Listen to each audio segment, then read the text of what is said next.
of all, I welcome you all for Emerge classes. Here you can emerge through education. In our previous class, we had a discussion with respect to the development of male gametophyte. Today, in this session, we will going to talk about the advantages and disadvantages of pollen grains. ಇಂದಿನ ತರಗತಿನಲ್ಲಿ pollen grains ಇಂದ ನಮಗೆ ಏನೇನು ಉಪಯೋಗಗಳಿದಾವೆ, pollen grains ಇಂದ ಏನು ಅನಾನುಕೂಲತೆ ಇದೆ, ಅದೆಲ್ಲದ್ರ ಬಗ್ಗೆ ಚರ್ಚೆ ಮಾಡ್ತಾ ಹೋಗೋಣ. ಮೊದಲನೇದಾಗಿ ಅಡ್ವಾಂಟೇಜಸ್ ಬಂದ್ರೆ,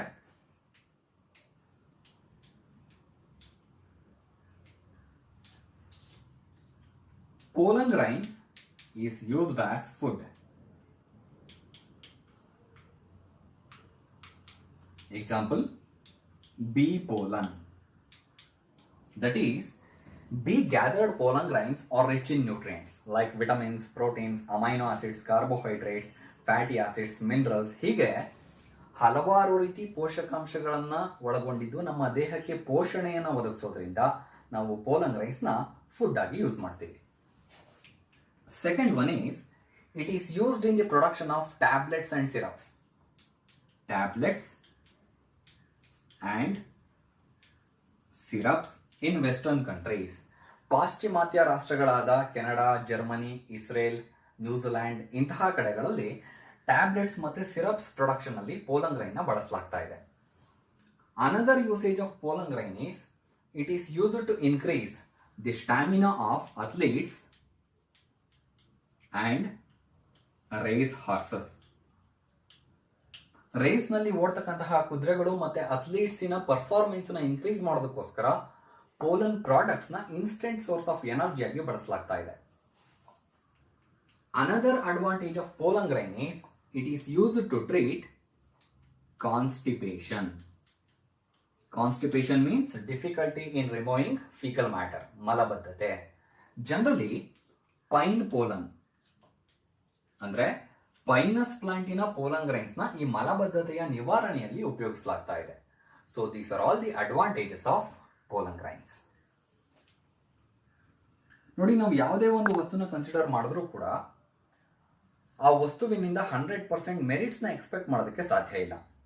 ಆ ವಸ್ತುವಿನಿಂದ ಎಷ್ಟು ಅಡ್ವಾಂಟೇಜಸ್ ಇರುತ್ತೋ ಹಾಗೇನೆ ಕೆಲವೊಂದು ಡಿಮೆರಿಟ್ಸ್ ಕೂಡ ಇರುತ್ತೆ. In a similar way, pollen grain also has got certain disadvantage. One of the major disadvantage of pollen grain is, it causes allergic reactions. That is, pollen allergy. Then what is pollen allergy? Allergic reactions due to inhalation of pollen grains. Pollen grains ನ inhale ಮಾಡೋದ್ರಿಂದ ಏನಾದ್ರೂ allergy ಕಾಸ್ ಆಗ್ತಿದೆ ಅಂದ್ರೆ, allergy ಕಂಡು ಬರ್ತಾ ಇದೆ ಅಂದ್ರೆ ಅದಕ್ಕೆ pollen allergy ಅಂತ ಕರಿತೀವಿ. The pollen grains of many species causes bronchial afflictions and chronic respiratory disorders like asthma and bronchitis. Pollen grains ನಾವು ಇನ್ಹೇಲ್ ಮಾಡೋದ್ರಿಂದ ಅಸ್ತಮಾ ಮತ್ತೆ ಬ್ರಾಂಕೈಟಿಸ್ ನಂತಹ ರೆಸ್ಪಿರೇಟರಿ ಡಿಸಾರ್ಡರ್ಸ್ಗಳು ಕಂಡು ಬರುತ್ತೆ. ಅಸ್ತಮಾ ಅಂದ್ರೆ wheezing problem, difficulty in breathing, ದಮ್ಮು ಅಥವಾ ಉಪ್ಸ ಅಂತ ಕರಿತೀವಿ ಕನ್ನಡದಲ್ಲಿ. Bronchitis means inflammation of bronchial tubes. Lungs ನಲ್ಲಿ ಬ್ರಾಂಕೈ ಮತ್ತೆ ಬ್ರಾಂಕಿಯೋಲ್ಸ್ ಅಂತ ಟ್ಯೂಬ್ಸ್ ಇರುತ್ತೆ. ಆ ಟ್ಯೂಬ್ಸ್ ನಲ್ಲಿ ಇನ್ಫ್ಲಮೇಷನ್ ಕಂಡು ಬರುತ್ತೆ. ಕನ್ನಡದಲ್ಲಿ ಶ್ವಾಸನಾಳಗಳ ಒಳಪೊರೆಯ ಉರಿಯೂತ ಅಂತ ಕರೀತಾರೆ. ಸೊ ಹೀಗೆ ಪೋಲನ್ ಗ್ರೈನ್ಸ್ ನಮ್ಮ ದೇಹಕ್ಕೆ ಸೇರೋದ್ರಿಂದ ಹಲವಾರು ರೀತಿ ಉಸಿರಾಟದ ತೊಂದರೆಯಿಂದ ನಾವು ಬಳಸಬೇಕಾಗುತ್ತೆ. ಇದಕ್ಕೆ ಒಂದು ಬೆಸ್ಟ್ ಎಕ್ಸಾಂಪಲ್ ಯಾವುದು ಅಂತಂದ್ರೆ parthenium. A weed of parthenium commonly called carrot grass. So this is the main cause for pollen allergy. ಯಾಕೆ ಪಾರ್ಥೇನಿಯಂನ ಕ್ಯಾರೋಟ್ ಗ್ರಾಸ್ ಅಂತ ಕರೀತಾರೆ ಅಂತಂದ್ರೆ, because parthenium leaves resembles the shape of carrot leaves. ಹಾಗಾಗಿ ಪಾರ್ಥೇನಿಯಂಗೆ carrot grass ಅಂತಾನೂ ಕೂಡ ಕರೀತಾರೆ. So parthenium scientific name is parthenium hysterophorus. Hysterophorus. It belongs to the family Asteraceae or Compositae.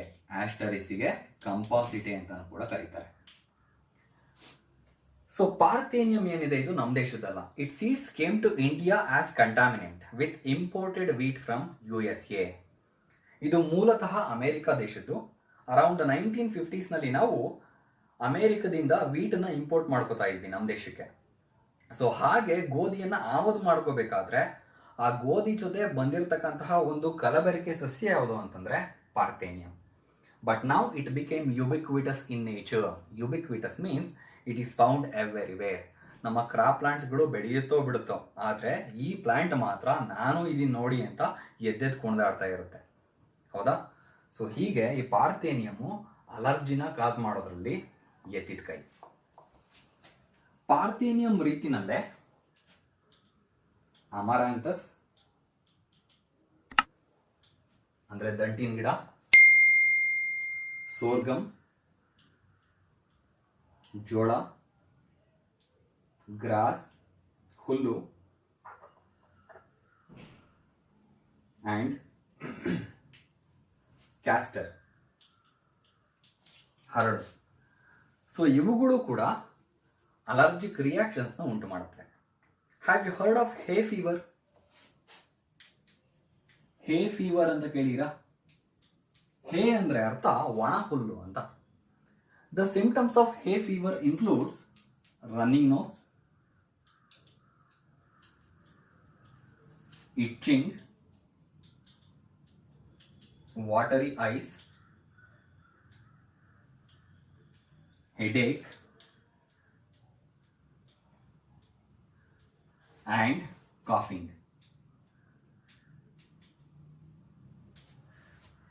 So this name hay fever comes because this symptom usually strikes during hay harvesting season. Hey harvesting. Harvest ಅಂದ್ರೇನು? ಕಟಾವು ಮಾಡೋದು ಅಂತ. ಹೇ ಅಂದ್ರೆ ಒಣ ಹುಲ್ಲು. ಈ ಹುಲ್ಲಿನ ಜಾತಿ ಸಸ್ಯಗಳಾದ ಭತ್ತ, ರಾಗಿ ಇವುಗಳನ್ನ ಕಟಾವು ಮಾಡ್ತಕ್ಕಂತಹ ಸಂದರ್ಭದಲ್ಲಿ ಪೋಲನ್ ಗ್ರೈನ್ಸ್ ಏನಾಗುತ್ತೆ, ಏರಿಗೆ ರಿಲೀಸ್ ಆಗುತ್ತೆ. ಅಂಡ್ ಯಾವಾಗ ಪೋಲನ್ ಗ್ರೈನ್ಸ್ ನ ನಾವು ಇನ್ಹೇಲ್ ಮಾಡ್ತೀವಿ, it causes all these symptoms. So hence hay fever is also called as aero allergens. This hay fever is caused by a poisonous, proteinaceous and hydrophilic substance called trypsin. So this is all about the disadvantages of pollen grains. So ಹೀಗೆ parthenium ಅಷ್ಟೇ ಅಲ್ಲದಲೇನೆ ಹಲವಾರು ಬೇರೆ ಬೇರೆ ರೀತಿ ಪ್ಲಾಂಟ್ಸ್ಗಳು ಕೂಡ human ಬೀಯಿಂಗ್ಸ್ನಲ್ಲಿ allergic ರಿಯಾಕ್ಷನ್ಸ್ನ ಉಂಟು ಮಾಡ್ತಾ ಇವೆ. So this is all about the advantages and disadvantages of pollen grains. Now let us talk about pollen viability.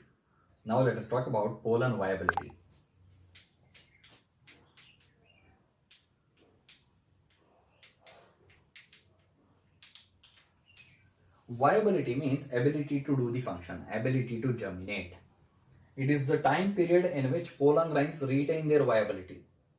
ಒಂದು ನಿರ್ದಿಷ್ಟ ಸಮಯದವರೆಗೆ ಪೋಲನ್ ಗ್ರೈನ್ಸ್ ನಲ್ಲಿ ಇರತಕ್ಕಂತಹ ಜರ್ಮಿನೇಟ್ ಆಗುವ ಸಾಮರ್ಥ್ಯ, ಅದಕ್ಕೆ ಪೋಲನ್ ವಯಬಿಲಿಟಿ ಅಂತ ಕರಿತೀವಿ. ಅಥವಾ ಎಷ್ಟು ಸಮಯದ ತನಕ ಪೋಲನ್ ಗ್ರೈನ್ ಫಂಕ್ಷನ್ ಪರ್ಫಾರ್ಮ್ ಮಾಡತಕ್ಕಂತಹ ಎಬಿಲಿಟಿ ಹೊಂದಿದೆ. So that property is called pollen viability. The viability period of pollen grains may vary from one plant species to another plant species. ಈ ಪೋಲನ್ ವಯಬಿಲಿಟಿ ಪೀರಿಯಡ್ ಒಂದು plant ಇಂದ ಇನ್ನೊಂದು ಪ್ಲಾಂಟ್ಗೆ change ಆಗ್ತಾ ಹೋಗುತ್ತೆ. And it depends upon environmental temperature and humidity. In some of the cereals like rice and wheat, pollen grains remains viable only for 30 minutes. But in some of the families like leguminaceಗೆ fabaceae ಅಥವಾ papilionaceae ಅಂತ ಕೂಡ ಕರೀತಾರೆ. In rosaceae and in solanaceae members, pollen grains remains viable for many months. ನೋಡಿ, ಕೆಲವೊಂದು plant ನಲ್ಲಿ ಕೇವಲ 30 ನಿಮಿಷದಲ್ಲಿ ಪೋಲನ್ ವಯಬಿಲಿಟಿ ಪೀರಿಯಡ್ ಮುಗಿದೋಯ್ತು ಅಂತಂದ್ರೆ, ಕೆಲವೊಂದು ಪ್ಲಾಂಟ್ ನಲ್ಲಿ ಹಲವಾರು ತಿಂಗಳುಗಳ ತನಕ ಪೋಲನ್ ವಯಬಿಲಿಟಿ ಹಾಗೆ ಇರುತ್ತೆ. ಈಗ ನನ್ನ ಕ್ವಶನ್ ಏನು ಅಂತಂದ್ರೆ, ರೈಸು ಮತ್ತೆ ವೀಟ್ ನಲ್ಲಿ ಪೋಲನ್ ವಯಬಿಲಿಟಿ ಎಷ್ಟು? ಇಟ್ಸ್ ಅಬೌಟ್ 30 ಮಿನಿಟ್ಸ್, ಹೌದಲ್ವಾ? ಸೊ ಇದೇ ರೈಸ್ ವೆರೈಟಿ ಪೋಲನ್ ಗ್ರೈನ್ ನಾನು ಇನ್ನೊಂದು 15 ವರ್ಷ ಬಿಟ್ಟು ಉಪಯೋಗಿಸ್ಬೇಕು ಅಂತ ಅನ್ಕೊಂಡಿನಿ. ಆ ರೀತಿ ಉಪಯೋಗಿಸಬಹುದಾ? ಸಾಧ್ಯ ಇದೆಯಾ? ಸಾಧ್ಯ ಇದೆ. That is by a technique called cryopreservation. Cryopreservation.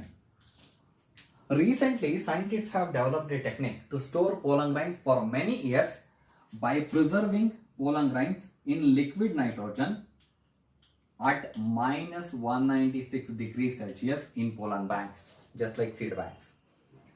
At minus 196 degrees Celsius liquid nitrogen li ನಾವು pollen grains ನ ಸ್ಟೋರ್ ಮಾಡೋ ಮುಖಾಂತರ pollen grains ನ ವಯಬಿಲಿಟಿ ಲಾಸ್ ಆಗದಲ್ಲೇ ಇರೋ ರೀತಿ ನೋಡ್ಕೋಬಹುದು. So this technique is called as cryopreservation technique. ಅಲ್ಲೇ ಇದೆ answer. Cryo ಅಂದ್ರೆ ಕೋಲ್ಡ್ ಅಂತ, preservation means storage. So ultra low temperature treatment ಕೊಡೋ ಮುಖಾಂತರ pollen grains ಅನ್ನ ಸ್ಟೋರ್ ಮಾಡಬಹುದು. And later these pollen grains can be used for crop improvement program or crop breeding program.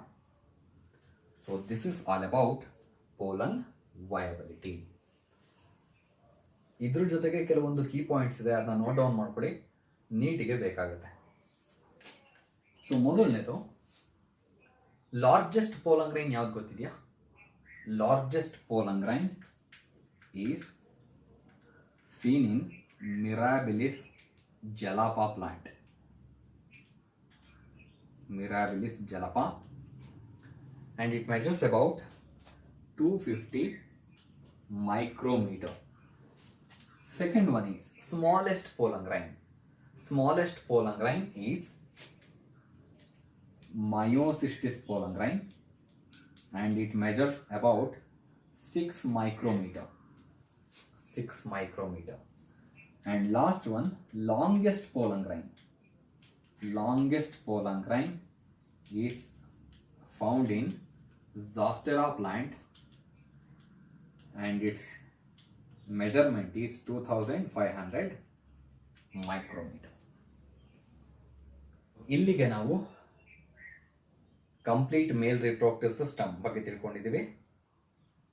So next ಕ್ಲಾಸ್ನಿಂದ female reproductive system, so ಅದರ structure ಯಾವ ರೀತಿ ಇರುತ್ತೆ, female reproductive ಸಿಸ್ಟಮ್ನಲ್ಲಿ ಯಾವ ರೀತಿ ಎಗ್ ಫಾರ್ಮೇಷನ್ ಆಗುತ್ತೆ, ಅಂದರೆ ಫೀಮೇಲ್ ಗ್ಯಾಮೆಟ್ ಫಾರ್ಮೇಷನ್ ಆಗುತ್ತೆ, ಸೊ ಅದೆಲ್ಲದ್ರ ಬಗ್ಗೆ ಸ್ಟಡಿ ಮಾಡ್ತಾ ಹೋಗೋಣ. Thank you.